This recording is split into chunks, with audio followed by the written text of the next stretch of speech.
Good afternoon, everyone. Thank you for joining us today for our webinar. My name is Josh Antis. I'm with California Coast Credit Union, and I'll be our moderator for the afternoon.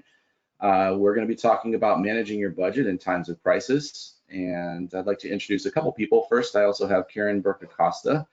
She is our Senior Mortgage Loan Officer and a Business Development Officer with California Coast Credit Union. She is joining us today as well to answer any questions that you might have. And then we have our presenter today. We have Chase Peckham. He's a director for the San Diego Financial Literacy Center. They do a lot of great work in our community with, a lot of different community groups. He can talk a little bit about that, but we're happy to have him presenting today. And Chase, I'm going to throw it over to you.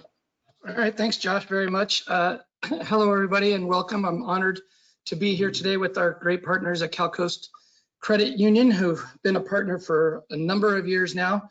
And briefly, the San Diego Financial Literacy Center is a nonprofit organization that does personal finance education from top to bottom, but typically for everyone from youth to the general public to our men and women in uniform.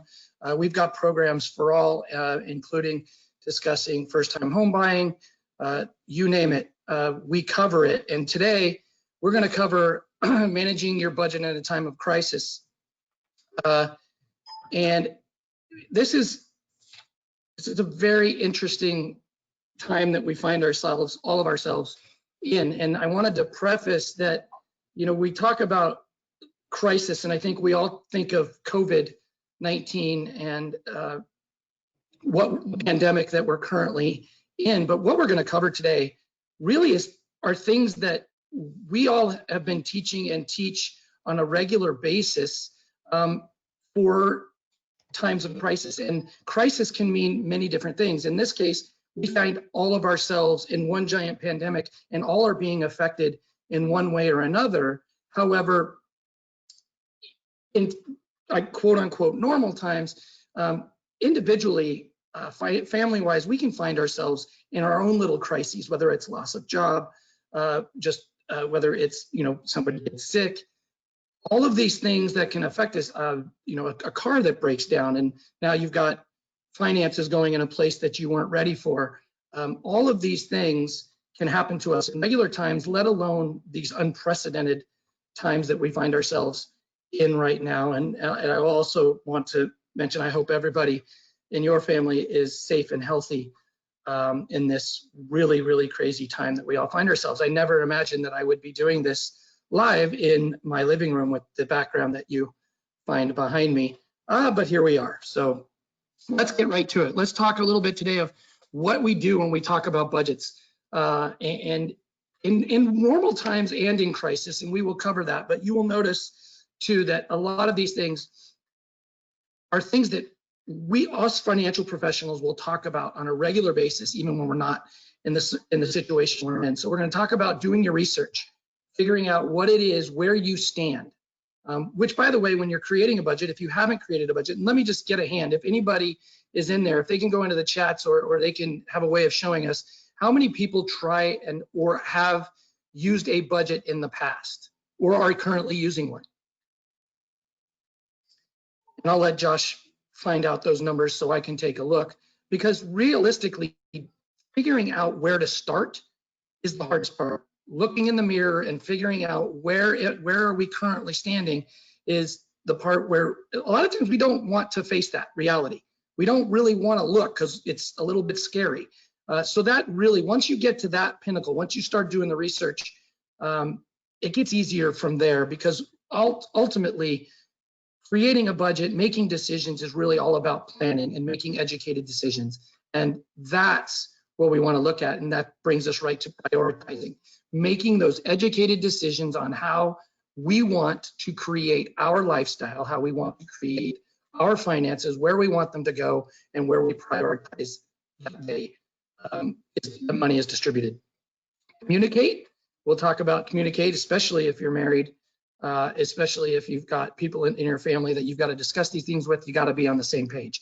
Communication, just like in marriage, just like in relationships, just like in business, communication is key to everything.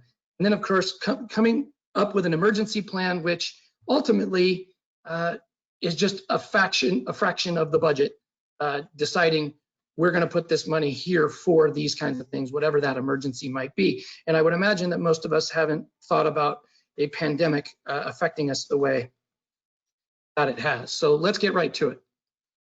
Research, right? Where am I? What are the things that I have? And let's go first. Do I have a retirement account? Do I have an individual personal retirement account? Do I have a 401k through my employer? How much contributions am I putting in? Do I have a loan against it? Look at the pay stub, really. Where is the money, with money that's coming out? We all know that when we get our pay stubs, there's a significant amount of our pay stub that goes out. It's not necessarily the money that we're living in, the money that we bring home. Take a look at that. Look at the different places that your money is. How much are you spending? If you're struggling right now, how much are you contributing to your 401k? Is it 5%? Is it 10%? 15%, which is max, with able to have the contributor contribute to it. So let me ask you, so do you think that, is there a place that maybe you could cut back for the short term? Maybe there's this period of time when you're on furlough and you know that you'll probably get your position back within the next couple of months, or you'll find something else. Is there a time that you can cut back on that? Is there a place that if you need to cut back, you can absolutely 100% maybe just stop your contributions for the next couple of months? Especially if your other wife, your wife or your boyfriend or somebody in your household has been furloughed and your income is smaller. There are places that you can get back that money a little bit. Do you have a loan against your 401k? Can you talk to the company that services that and help? And we're going to talk about that quite a bit here a little as we go on and talking about loans. Can you work with the individual organization that you do that with? And can you work with them on how much you can cut back on that? Maybe they even give you a couple months to let you not make a payment on it. Those individual organizations, especially now, I know that CalCoast has been, I know for a fact that CalCoast has done that with me. I'm a member. They have one of my car loans, and they literally didn't charge us for a couple months. So but by the way, not every organization's like that. You need to take initiative, go take a look, see if that organization will work with you. And most in the situations that we find ourselves in will. Can you withdraw against it? Actually, during this time, the part of the CARE Act is they are letting people, if they've been affected by COVID, if they've been affected by this, you can draw against your 401k, which is not normal, without taking on a significant penalty. That penalty, they are waiving that at this point. Now, let's also preface that if you do take out contributions, if you do take out part of your 401k, you still will be responsible for the taxes on that considered income next year. So think about that. But also, you're not going to get the major penalty that can affect. And the reason most financial experts will tell you last resort is to take contributions out, but the government has made that a little bit easier through this time. Flex spending, if you have flex spending towards your medical, they are allowing you to use that flex spending in many, many different ways if you've been affected by the COVID. So take a look at the availability that you might have. If you have flex spending, use that. Life insurance, look and see if you can find a better life insurance policy. Obviously, this is an interesting time to be considering not getting rid of a life insurance policy.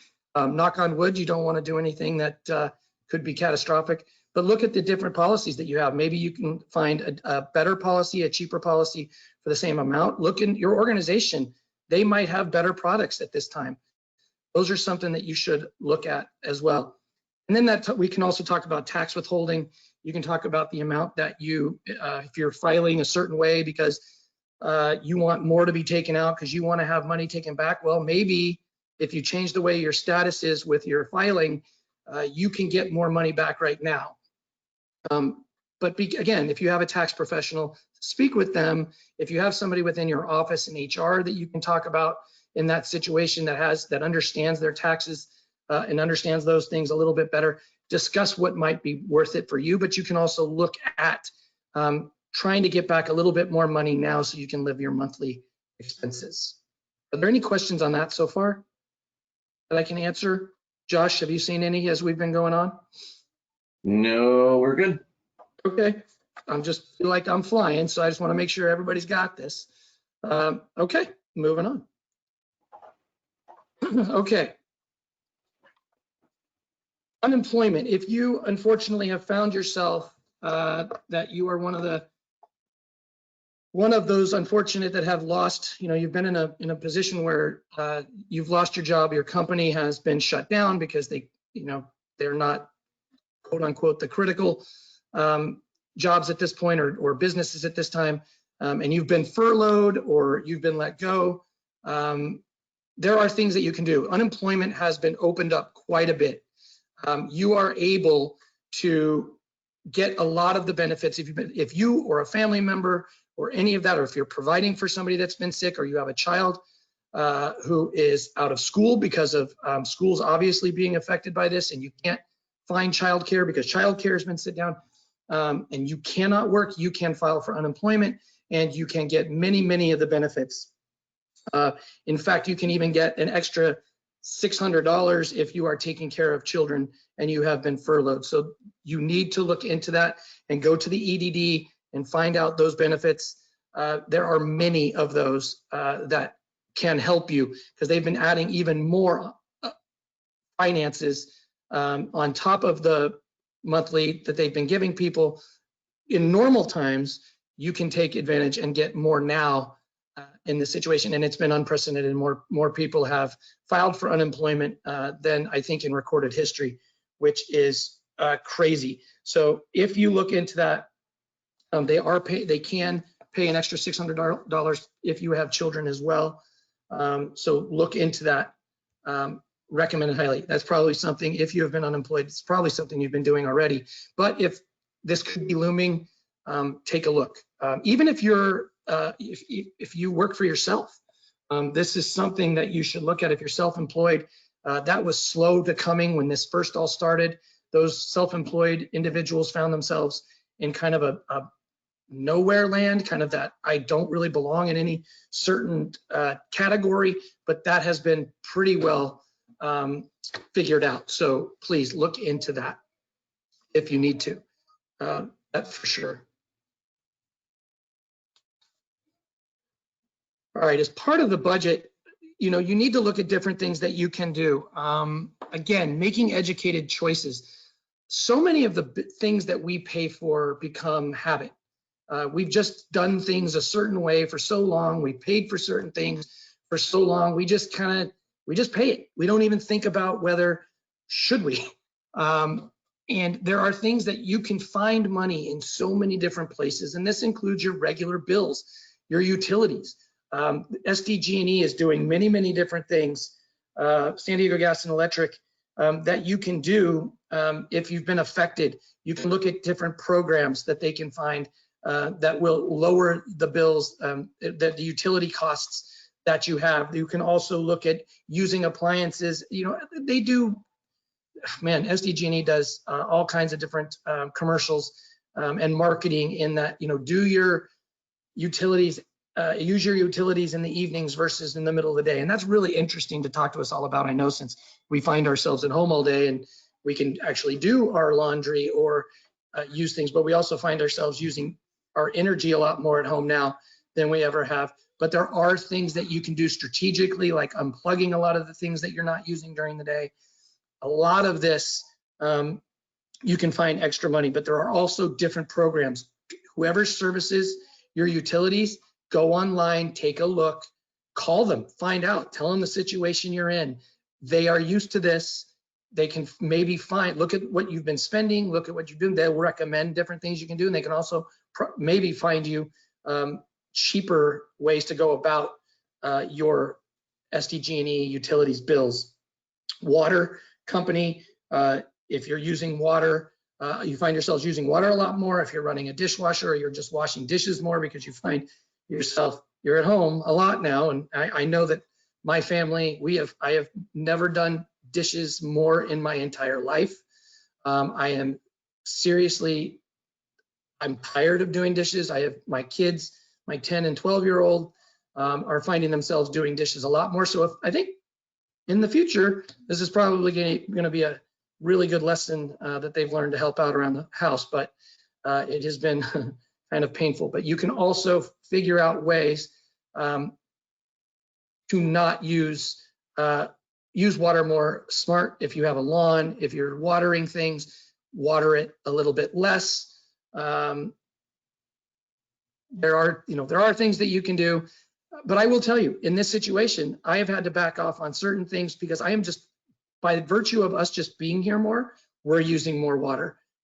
So hopefully within your budget, you're going to find things that you're not spending more. I know Josh and I were talking before this presentation today, and we were talking about just the things that have increased and the things that have decreased. So we've had to go back to our budgets and figure out where is more money coming out.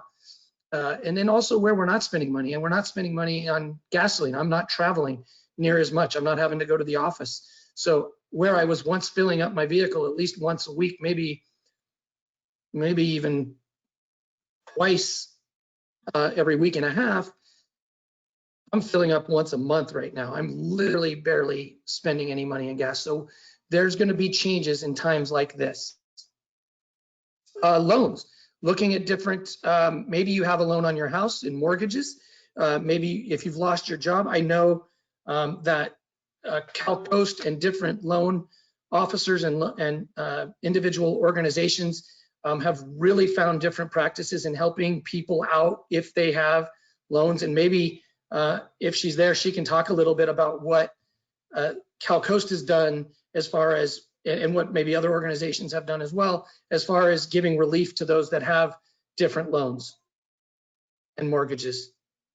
Are you there? Are you listening? Can't tell. If not, we can have her jump in, but I know that they have been giving people options to literally take a month or two, take those months they have and put them onto the end of their loan.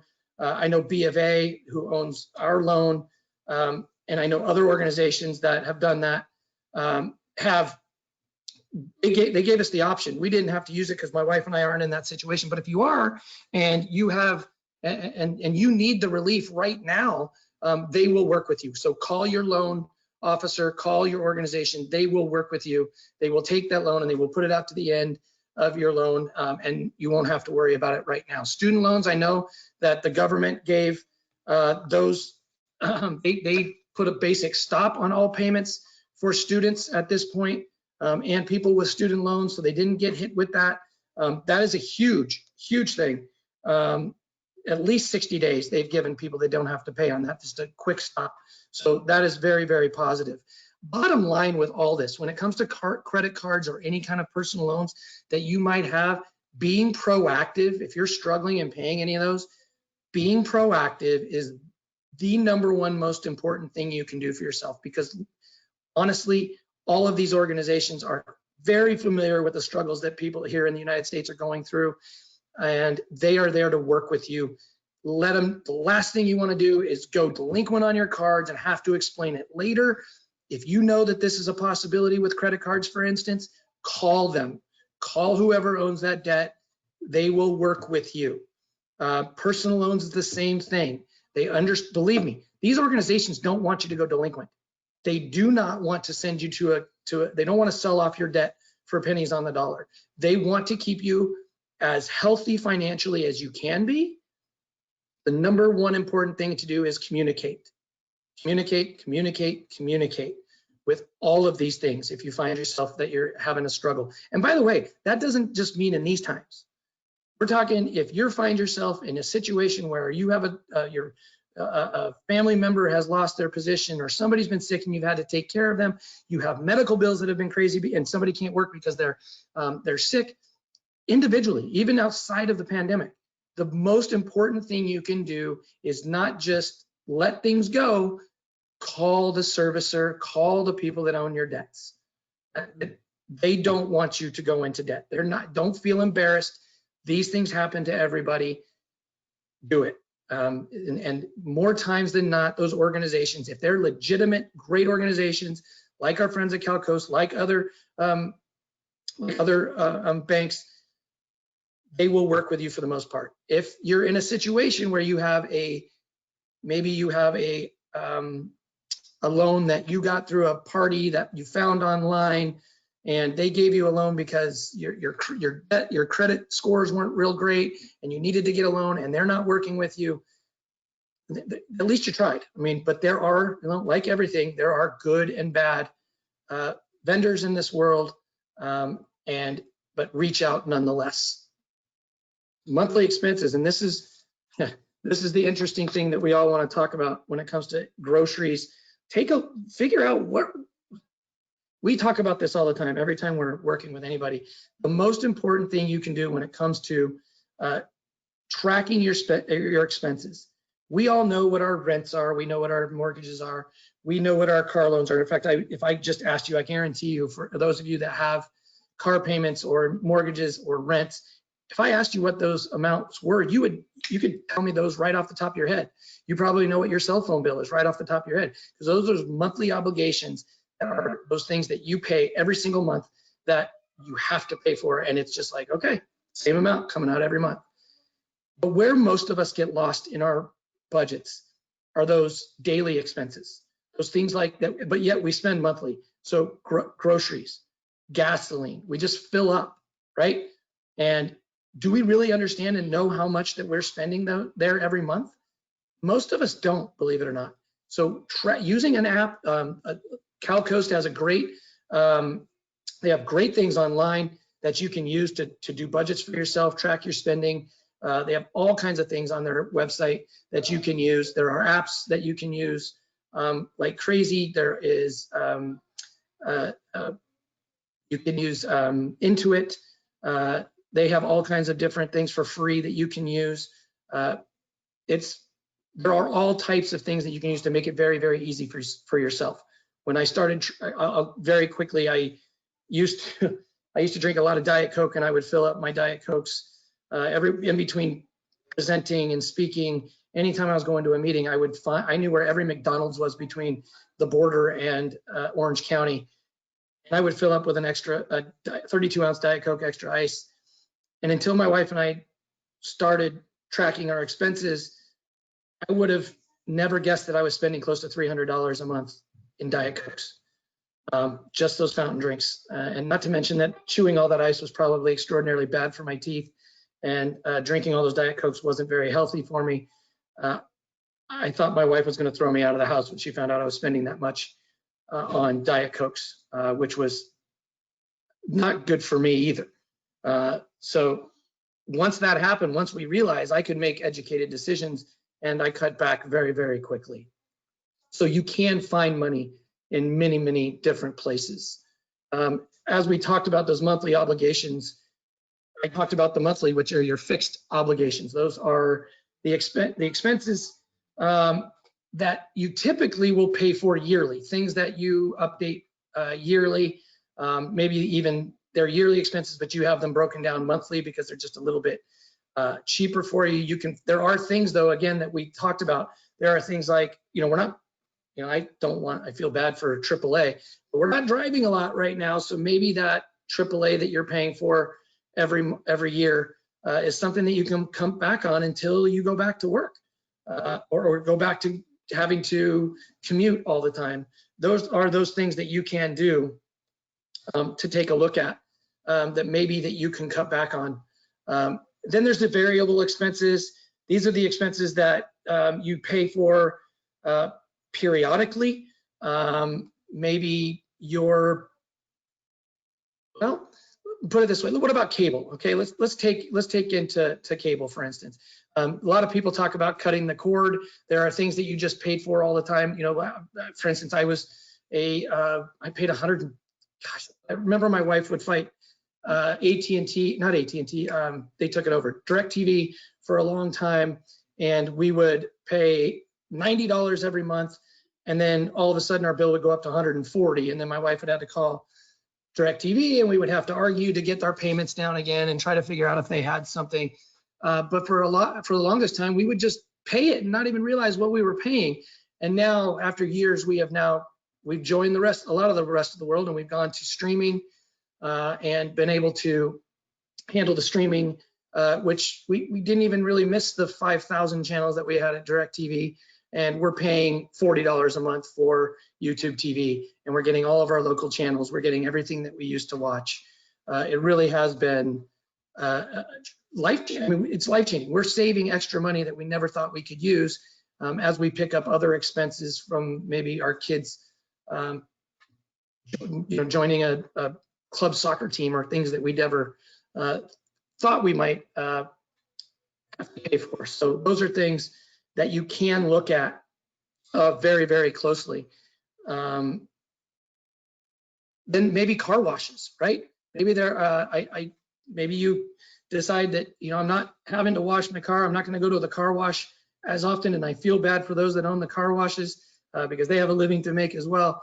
But if you have a place that you can wash your own car, that's going to save you significantly. However, we talked earlier about water. Your water bill will go up a little bit, but you have to say, is it worth the $15 to $20 that I spent right out the door on my car? So there are a lot of different kinds of things that you can look at. Occasional expenses, you can look at the different things that you might want to look at, insurances and those kinds of things that you pay for. Maybe you've had earthquake insurance your whole life because you've been worried about those earthquakes. It can be very, very expensive. Maybe look at those different things that you have and say, you know what, maybe we don't need that right now. We'll take our chances. But again, insurance as a whole, that is a very personal thing. And insurance should be very much something that you look into. And we could do a whole presentation just on insurance and not being penny wise and dollar foolish. So really look at your situation and what is it that you need. But again, if it's something you believe in and it's something that you want, you can find something else in the budget to move. Don't just change something because, again, in DirecTV, I'll use that as an example. If that's something that truly brings you happiness, if that's something that you get certain channels on there that you can't get anywhere else, then who am I to tell you get rid of DirecTV? The bottom line is the goal still is to spend less than you make. That is that's everything. That's just, couldn't make it any more simplistic. Spend less than you make, or spend less than you bring in. Live beneath your means. However you decide to do that is completely up to you. And it's always great to work with somebody that's a financial expert that you can run questions off of, that you can talk with. Why not? It's always better to get another opinion, but ultimately you have to do what's right for you. And that's what it comes down to. Never tell somebody, oh, well, this is just real simple. Just cut this, this, this, and this. Because if it's going to hurt you, emotionally, if it's going to hurt you, somebody in your family, then understand that your goal is to just get your expenses under what you're bringing in, right? What's the goal of a company, right? And I always use this when people are putting together their individual budgets. A goal of a company is to make a profit every month. Look at yourself like that as well. Look at your household as a company. What can we do in our output to make it so our company makes a profit every month? And if you do that, and if you think about that like you're a company, the chances are your mindset will be, oh, well, we can cut this and it's not going to hurt very much. The problem is most of us our paycheck comes in, we pay our bills, we've just done it for so long that we just keep paying into things like magazines and things like that my wife just quit People magazine because she thought that she got such a great deal. She still hasn't looked at it in months. So is it worth it? Even though it's a deal? It wasn't to her. So that's it. We're not doing it anymore. So there are those things. Really, again, it goes back to research. Take a look. The 4 R's. This is fun. I've done this my whole life, and when working with Cal Coast, and I love the way that they have put this together. But when you have your budget, this is a great way to put it. Review your budget at least once or twice every other month. Take a look. Is what you're doing working? Are you happy? Because think about this. I'm not saying you should never spend more than you make, but you can always reevaluate what's most important. The goal is still to spend less than you make, but review what you're doing. Is everything working? Are you happy with it? Do you need that insurance? Have you found that your situation has changed? Now you have to be back in the office. Your office is opening back up. You're now going to have to start paying for gasoline again. Flip the order of importance. What else do you need to do? Put them in reorder. Put them in reorder of importance. And a lot of this has to do, and we're not talking a lot about this today, but we do a whole presentation just on this, but it's goal setting. Goal setting is incredibly important. And a lot of what we do with our lives is we create goals for ourselves. There are things that we want to achieve. And there are very, very few things that we want to do, that we want to strive for, that doesn't cost money. Every step we take to achieve, if you're going to college or you have a young one that's in college now, and their goal is to become a doctor, they don't just become a doctor. Right? They have these little, they got to go to college, they got to get their undergrad, then they got to go to grad school, and they have to go to medical school, and then on and on and on. And so all of these little steps, there's a financial component to those. They have to figure out how we're going to pay for those. We have to plan for that. All of these things, and those, again, things that are important are going to change and fluctuate. That's where communication with your spouse or your loved one, your family members that you're living with, that's where that all needs to be discussed. And this budget is flowing. We call it an open document all the time because you can constantly make adjustments. It isn't a solid 100% stuck in granite, can't move it document. You are the CEO of your company. Well, me, I'm like the VP. My wife is the CEO, but to each his own. But one way or the other, we come to an understanding and try to stay on the same roadmap. We have this analogy at the STFLC, and we use a roadmap a lot at the beginning of our presentations and talk about when we set course to go on a vacation. If we were going to go on a road trip, we talk about which way are we going to go. If we're going to go across the country from San Diego to New York is our ultimate destination. There's a long way to go. How many decisions have to be made in that journey just to get to New York? How many things do we need to talk about? Like, which way are we going to go? Are we going to go south on the 10? Are we going to go up through the Rockies and through Colorado? Or are we going to go north to visit grandma through Minnesota to get there? There's so many different choices that we have to make in these journeys. And that's just a metaphor for life, isn't it? A budget is basically your roadmap for the things that you want to, or we as a family want to achieve.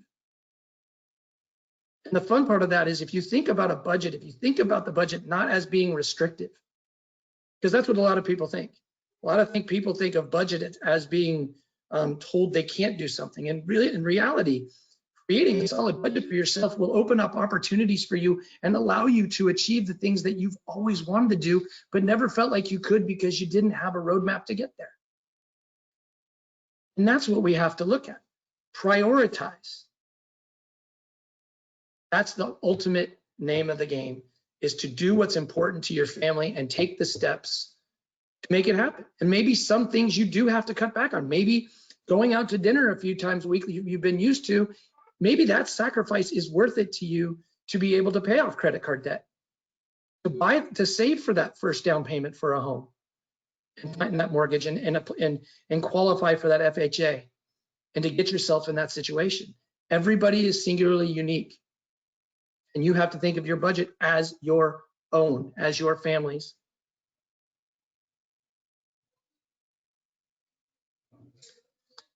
Again, we talked about communicating, talking about working with your lenders. I can't tell you how important this is.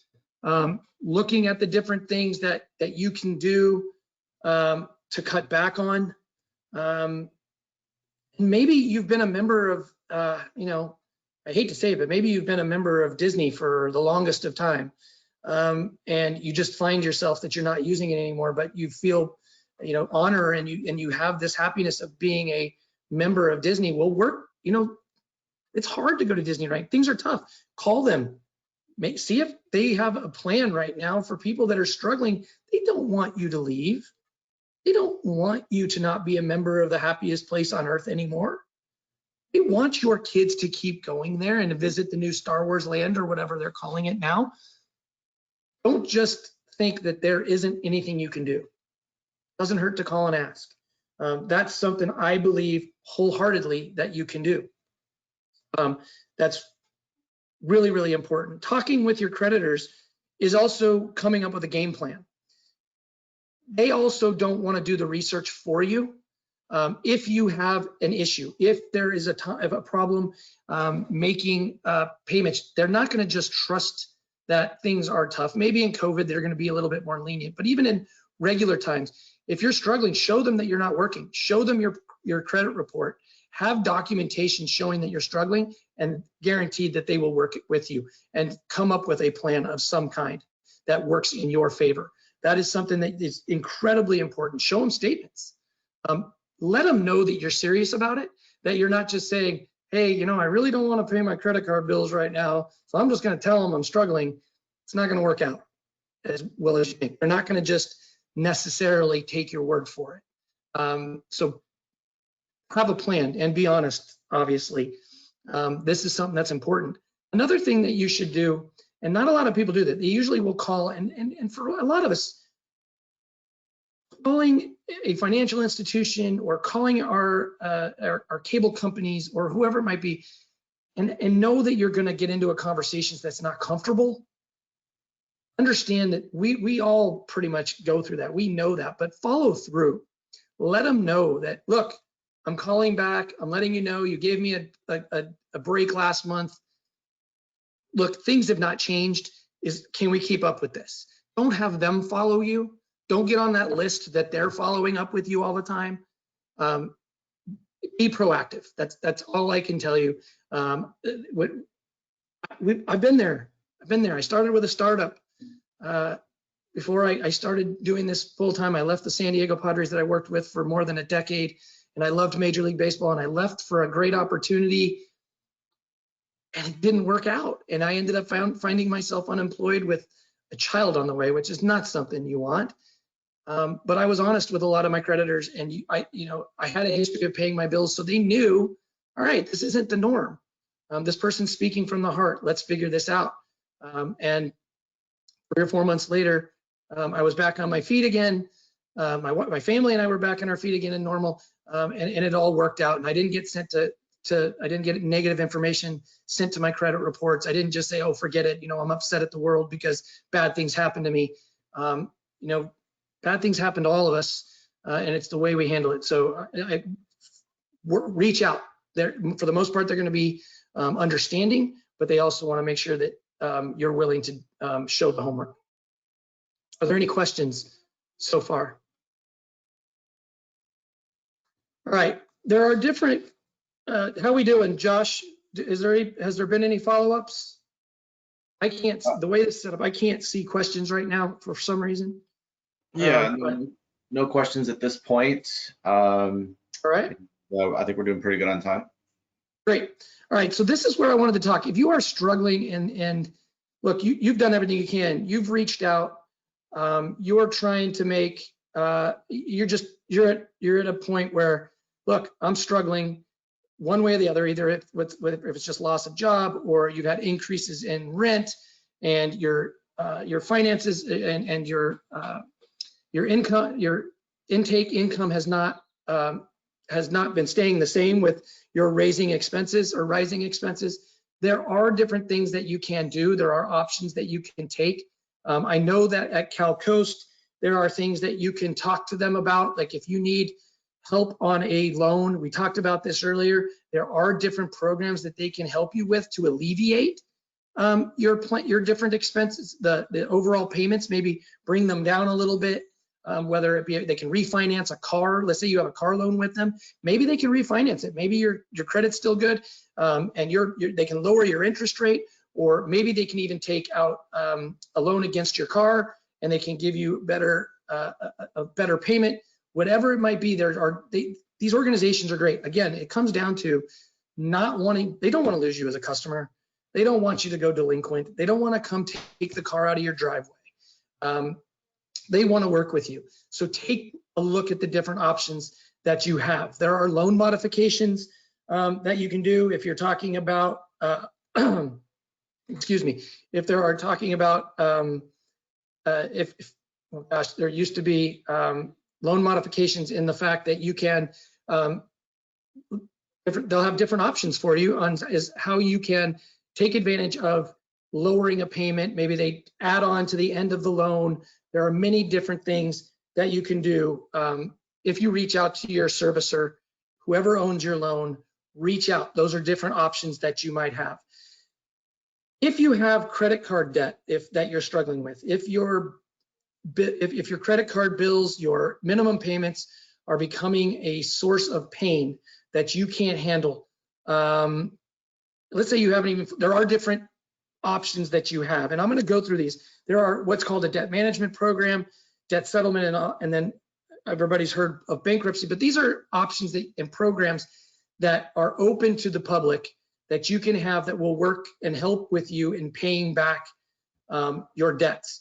Debt management is a program that is also a program within an industry called consumer credit counseling. Consumer credit counseling typically are nonprofit organizations. These nonprofit organizations, you would call them, you would meet with credit counselors or finance counselors, and they would be able to go through your entire budget. They would be, and by the way, they do this a lot for free as well, to work with you individually on your budgets, but they go through everything, all your expenses. They help you really iron things out, and they figure they can break it all down.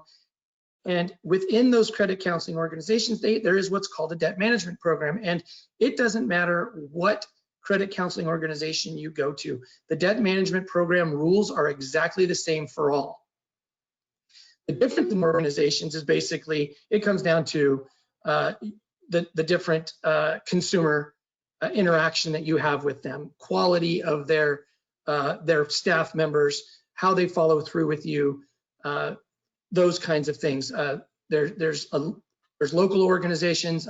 Debt Wave Credit Counseling, for instance, is a local consumer credit counseling organization.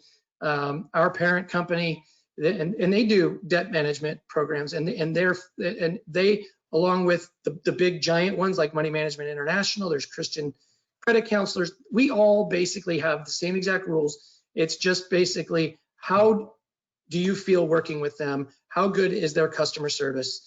And the different ways they go about with their counseling. So that's really what it comes down to. But the way a debt management program works is, if you're struggling, you're making your minimum payments every month, you're making payments, but you're not seeing those debts go down.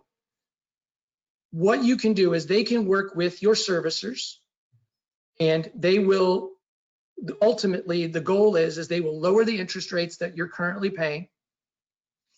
You will then close that credit card account and credit card accounts, and then they come up with one monthly payment that you will pay to that credit counseling organization, and they will distribute all your payments to your servicers. So you basically, if say you have 5 credit cards and you have $3,000 worth of credit card payments that you're making every month on minimum payments, they can probably get those down at a much lower interest rate. Most of the time, lower your payment a bit. Doesn't always work out that way because the math just doesn't always work out, but most of the time. And then you have one low payment that you pay out every month. And you can, typically they will let you keep at least 1 or 2 credit cards open. Every servicer is different, has different rules as far as the different, like CalCoast or Bank of America or Chase or whoever, but the organizations that own the loans. But that is a great way to lower your interest rates, start paying and getting those debts to go down and go down quickly. Because if you're eligible and it works with a debt management program, you must be out of credit card debt in 3 to 5 years, no more than 5 years, which is fantastic. That is a great way to go about it. But again, not every program is exactly for the right people. The next one down you'll see is debt settlement. This is an option for people that typically have already gone into, I will tell you this, if you are currently paying and with your original servicer. If you, let's say you have a credit card with CalCoast Credit Union right now, and you are making your payments, and you have not been sent, and they have not been beating down your door, and they have not sent you to a third-party collection agency, debt settlement is something you probably should try to avoid, because what debt settlement will do, it doesn't work unless you haven't been making payments. If you are delinquent, if you have old credit cards that you're, let's just say Chase Manhattan Bank, or Chase Manhattan, boy, that shows my age, or CalCoast, for instance, and they have given up and they've sent you to a third-party collection agency, and you still owe that debt, but they don't own that debt anymore. Debt settlement could be for you, because there's no interest rate that third party, all they're doing, they just bought that debt from CalCoast for pennies on the dollar, and now they're just trying to get all that debt back. They're trying to get it from you. The best way to go about that is to either negotiate half a payment. There's so many, we could do just a presentation on this alone, but don't just stop making payments. If a company tells you to stop making payments, look for other options first. Right now, debt settlement is something that's really good if you want somebody to negotiate with creditors, because credit collection agencies are calling you all the time and you don't know what to do. That settlement might work, because that is something, that your credit's already shot. If you're with collection agencies, your credit's going to be in trouble, because that shows up on your credit report. So that's something that you really want to look at. Again, do not stop making payments. If you're talking with a company and they're telling you to stop making payments and they can help you cut your debts in half, if you hear commercials that say if you have more than $10,000 in credit card debt and you only, they don't want you to know this, but you don't really owe it all back, that's a debt settlement company looking to get you. All right, it can work in that situation, but if you're still with your original creditor, I recommend highly you don't do that. Bankruptcy, obviously, this is something that if things are really, just everything is over your head, things are just beyond difficult, and you cannot catch up, and you're without work, and things are just in all fronts, not just mortgages, not just little relief is going to help you, then bankruptcy is there for a reason. It's to get you a new start. There's obviously different types. There's Chapter 13s, there's Chapter 7s when it comes to personal side. Chapter 7 writes it all off. Chapter 13 is basically actually kind of like a court-appointed debt settlement. You're gonna agree to pay less of your debts back. Bottom line is, if you're thinking about that, you need to speak with a bankruptcy attorney and find out what all your options are. You can speak with a consumer credit counseling does have bankruptcy counseling. That is something that you can discuss. But that really is for the situation when you have exhausted everything. Obviously, you're going to know people that have struggled with bills and they just flat out want to go into bankruptcy, and there will be some attorneys that'll just try to do that. But long term, I'm not sure that's always the best idea. That's really there if things are in dire straits. So those are different options that you can look into. Again, with like anything else, try to do your homework and call 3 or 4 different places and see who you're most comfortable with. That's really something I recommend highly. Hey Chase, we have about Yes, 5 to 10 minutes left. All right, And I'm ready for questions. we have a question that it says, is there any impact to a person's credit score if they make use of any of these programs to delay payments either on credit cards or on loans?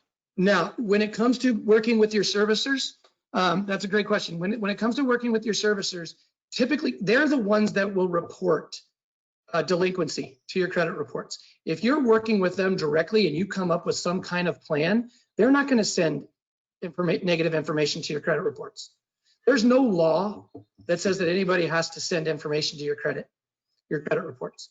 They do that because it's just basically credit reports are one giant marketing, or 3, I guess, the bureaus, but it's marketing. And the reason that that institutions send this information is they want the same information for new organizations and people that are getting, they need updated information. So they're going to send it. But if you work with them and you come up with a plan to defer and all these kinds of things, they're the ones that are sending the information, and they're not going to. in this case. They're going to keep your stuff current. Then that's what you really want to look at when you're talking about these things, is current.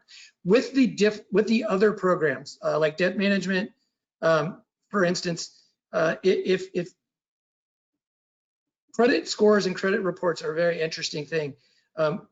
They can go up and down with, if you go out and buy a bunch of furniture right now and you pulled your credit and you did it on credit, and you went to go pull your credit report 5 days later, you're going to find your credit score goes down quite a bit because you added a bunch to your debt load. But then after a couple months and you're making payments, your credit score is going to go back up again because you've been making payments on that debt. Again, I do full-on presentations on credit as well, but it really depends on what you're doing and your current situation. How much debt are you currently in? How much debt do you currently have? Have you made payments all the time? So really it's individual. But if you're working with, again, you go back to your servicer, you shouldn't have a problem at all. All right, thank you. And there was one other question. Are there any Excel worksheets that can help me get my monthly payments in order? Excel worksheets, yes. Believe it or not, you can go online and look. Gosh, before there was Mint, and CalCoast has a great software that you can do all those kinds of things. But if you're the kind of person that likes Excel spreadsheets, you can Google those, and I'm telling you, there will be 5,000 of them that people have done that you can download for yourself that will get you in order. I personally am not an Excel spreadsheet guy. Numbers make my head go funny. I like softwares that do it all for me and show me everything and itemize everything. And so different institutions have these different things. And I like to look at it on my phone and on my computer. So I like to go with that, but absolutely, I would recommend, if that's what works for you, 100%. Let me preface this, there's no way, bottom line, there's no wrong way to budget. If you ultimately, whichever plan you do, and you can come up with a way to spend less than you make, then you're being successful. And that includes, by the way, if you want to start saving, and this is something I always wanted to talk to myself, and you can see on the screen here that it's genuinely a healthy place. Every financial expert will tell you that if you're in a healthy financial place, when a unexpected emergency comes up, God forbid a pandemic comes up, if you have 3 to 6 months, that's where you should be. That's hard to do, and believe me, or more than half of the population does not have that right now. But if that's what you can strive for, pay yourself first. If you can, remember we talked about money that comes out of your paycheck at first. You can have money, have your HR department send 5% or a certain dollar amount every single month to your savings plan, like your 401k comes out, like your medical comes out, and you won't even miss it, and you're going to be gaining money every month. Pay yourself first, like it's the most important bill you have.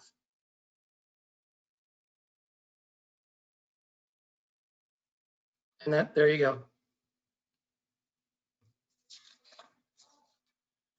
Is there anything else that we have? Are there any other questions I can follow up with?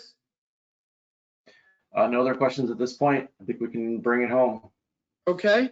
I do know that if you have questions, you can go to CalCoast, cu.org, 877-495-1600. Obviously, those are the places you can go to. You can also go to the San Diego Financial Literacy Center. You can go to sdflc.org, and you can call us, and we will work with you for free on anything, and talk to you about anything. If you want to talk about your 401k and those kinds of things, we've got, and so does CalCoast, by the way. If you have investments and you want to know what to talk about, there are financial experts that you can talk to there. That's what the San Diego Financial Literacy Center does. We work with people individually. We do these type of workshops, and we can help you figure out your budget. We can help look at your credit reports and help you figure out to help build your credit. Those are the kinds of things that we do. So don't think you're on your own, and don't think that you're the only ones that might have financial issues or are struggling in certain areas. Trust me, even the most financial experts like myself, I have people that I talk to, because it's always better to have another set of eyes to kind of look at things. All right, so if you have any other questions, please feel free to include them in the question box and we will address those now in the last few minutes here. But again, I want to thank everyone for joining us today. We do have a lot of different resources available online. You can give us a call. You can always even stop by a branch. The branch staff are more than happy to talk to you about credit scores or anything else that you might have questions about. And if they can't answer the question, they'll find someone who can. So I want to thank Chase for joining us today. Thank you for And having me. thank you for everyone for attending. Looks like we don't have any other questions. So at this point, we'll wrap it up. Thanks again and be safe, everyone out there, and take care. Thank you. Thank you very much.